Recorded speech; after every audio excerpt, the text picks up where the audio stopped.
Hello friends, நான் உங்கள் ஜெபா. நான் நல்லா இருக்கேன். நீங்கள் நல்லா இருக்கீங்களா? நீ வந்து வா சேனலுக்கு உங்களை வரவேற்கிறேன் ஃப்ரெண்ட்ஸ். இப்போ காளான் குழம்பு எப்படி செய்யலாம் அப்படின்னு சொல்லி பார்க்கறதுக்காக நான் காளான் கட் பண்ணி எடுத்து வச்சுருக்கேன் ஃப்ரெண்ட்ஸ்.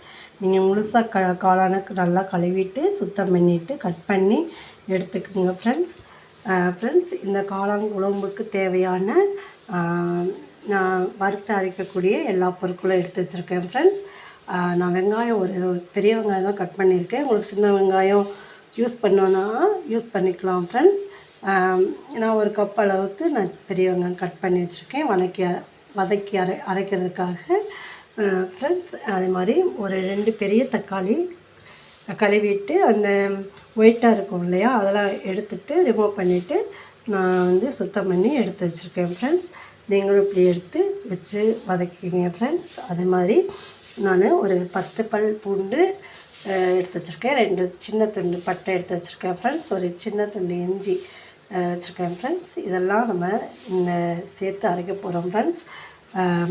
அதே மாதிரி இதில் 2 ஸ்பூன் மல்லி, 1 ஸ்பூன் சீரகம், ஒரு ஸ்பூன் சோம்பு, ஒரு சின்ன டீஸ்பூன் மிளகு, சில்லி ப்ளஸ், அப்புறம் கசகசா எடுத்து வச்சுருக்கேன் ஃப்ரெண்ட்ஸ். உங்கள்கிட்ட கசகசா இருந்தால் நீங்கள் சேர்த்துக்கோங்க, இல்லாட்டா நீங்கள் தேவையில்லை ஃப்ரெண்ட்ஸ். இந்த மாதிரி நீங்கள் சேர்த்து அரைச்சி பாருங்கள், செம்ம டேஸ்ட்டாக இருக்கும். வாங்க ஃப்ரெண்ட்ஸ், வீடியோக்குள்ளே போய் இதெல்லாம் எப்படி வதக்கி அரைக்கிறோம், குழம்பு எப்படி வைக்கிறோம்னு சொல்லி பார்க்கலாம் ஃப்ரெண்ட்ஸ். எல்லாம் வதக்கிட்டு வந்துட்டேன். நான் எல்லாம் ஒன்று பின்னாடி ஒன்று போட்டு நான் வதக்கிட்டு வந்துட்டுருக்கேன் ஃப்ரெண்ட்ஸ். இந்த மாதிரி நல்லா எல்லாம் வதக்கி எடுத்துக்குங்க. ஜீரகம், மிளகு, அந்த மசாலா ஐட்டம்லாம் போட்டு வச்சுருந்தேன் இல்லையா, எல்லாத்தையும் போட்டு மொத்தமாக ஒரே இதில் எல்லாம் வதக்கியிருக்கேன் ஃப்ரெண்ட்ஸ். நீங்கள் வேணும்னா தேங்காய் சேர்த்துக்கலாம், இல்லாட்டா நீங்கள் தேங்காய் சேர்த்த தேவையில்லை ஃப்ரெண்ட்ஸ். தேங்காய் சேர்த்துனா கொஞ்சம் திக்காக இருக்கும். எங்களுக்கு 3 பேர்னால எங்களுக்கு நான் திக்காகவே செஞ்சுக்குவேன், தேங்காய் சேர்த்துல ஃப்ரெண்ட்ஸ். இது ஆற மட்டும் நம்ம ஆறங்குள்ளேயே நம்ம என்ன பண்ணலான்னா, நம்ம காளானை நம்ம வதக்கிக்கலாம் ஃப்ரெண்ட்ஸ். கொஞ்சமாக ஆயில் ஊற்றி குக்கரில் வச்சு நான் வதக்கி விட போகிறேன் ஃப்ரெண்ட்ஸ். வாங்க பார்க்கலாம் ஃப்ரெண்ட்ஸ். கொஞ்சமாக ஆயில் சேர்த்து இந்த காளானை உள்ளே போட்டிருக்கேன் ஃப்ரெண்ட்ஸ். இது என்னென்னா, இப்போ இதில் தண்ணி பட ஆரம்பிக்கும். இது நல்லா தண்ணி சுண்டி வரும்போது நம்ம எடுத்துருவோம் ஃப்ரெண்ட்ஸ். அதுங்களையும் நம்ம மசாலா அரைச்சிட்டு வந்துடுவோம். வாங்க ஃப்ரெண்ட்ஸ், நம்ம இதை நல்லா வதக்கிட்டு தண்ணி அளவுக்கு நம்ம வதக்கி வச்சுருவோம் ஃப்ரெண்ட்ஸ். பாருங்க ஃப்ரெண்ட்ஸ், நல்லா தண்ணி விட ஆரம்பிச்சிருச்சு. நல்லா பாருங்க எவ்வளோ தண்ணி இருக்குது பார்த்திங்கன்னா, நம்ம தண்ணியே சேர்த்துல எவ்வளோ தண்ணி இருக்குது. நல்லா தண்ணி சுண்டி வரட்டும் ஃப்ரெண்ட்ஸ். சுண்டி வந்துட்டு பின்னாடி நம்ம அதனுடைய மசாலா அரைச்சிட்டு வந்துடுவோம் ஃப்ரெண்ட்ஸ். பாருங்க ஃப்ரெண்ட்ஸ், அந்த தண்ணியெல்லாம் வச்சுட்டு நம்ம காய தெரிவிச்சுதா உங்களுக்கு தெரியலான்னு தெரியல. நல்லா அந்த தண்ணியெல்லாம் வச்சு நல்லா இதாகிடுச்சு. இப்போ நம்மளுக்கு சீக்கிரம் காளான் நமக்கு சரியாக இருக்கும் ஃப்ரெண்ட்ஸ். மசாலாவும் அரைச்சி அந்த ஜாரில் கழுவி அந்த தண்ணி ஊற்றிட்டு நல்லா நைஸாக அரைச்சிருக்கேன் ஃப்ரெண்ட்ஸ். இந்த மல்லி எல்லாமே நல்லா நைஸாக அரைப்பட்டுருச்சு ஃப்ரெண்ட்ஸ். இது கூட நம்ம கொஞ்சம் மஞ்சள்தூள் சேர்த்துக்குவோம் ஃப்ரெண்ட்ஸ். அதை மறந்துட்டேன். மஞ்சள்தூள் உங்களுக்கு தேவையான அளவு சேர்த்துக்கோங்க ஃப்ரெண்ட்ஸ். நான் ஒரு 1/4 டீஸ்பூன் மஞ்சள்தூள் சேர்த்துக்கிறேன் ஃப்ரெண்ட்ஸ். இப்போ நம்ம கிரேவியை பண்ணிடுவோம் ஃப்ரெண்ட்ஸ். வாங்க பாருங்க ஃப்ரெண்ட்ஸ், இந்த மாதிரி நான் கிரேவி எல்லாம் குழம்புக்காக எல்லாம் வச்சுட்டேன் ஃப்ரெண்ட்ஸ். பாருங்கள், இந்த மாதிரி இந்த அளவுக்கு எனக்கு கெட்டியாக இருக்குது ஃப்ரெண்ட்ஸ். நான் அது கூட உங்களுக்கு சொல்ல மறந்துட்டேன் ஃப்ரெண்ட்ஸ். இது கூட நீங்கள் வேர்க்கடலை கூட வறுத்து சேர்த்துக்கலாம்.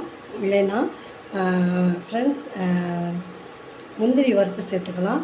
இல்லைன்னா தேங்காய் வறுத்து சேர்த்துக்கிட்டிங்கன்னா உங்களுக்கு இன்னும் கொஞ்சம் கிரேவி குழம்பு வைக்கிறதுக்கு கெட்டியாக இருக்கும். டேஸ்ட்டும் ரெஸ்டாரண்ட் டேஸ்ட்டு போல் இருக்கும் ஃப்ரெண்ட்ஸ்.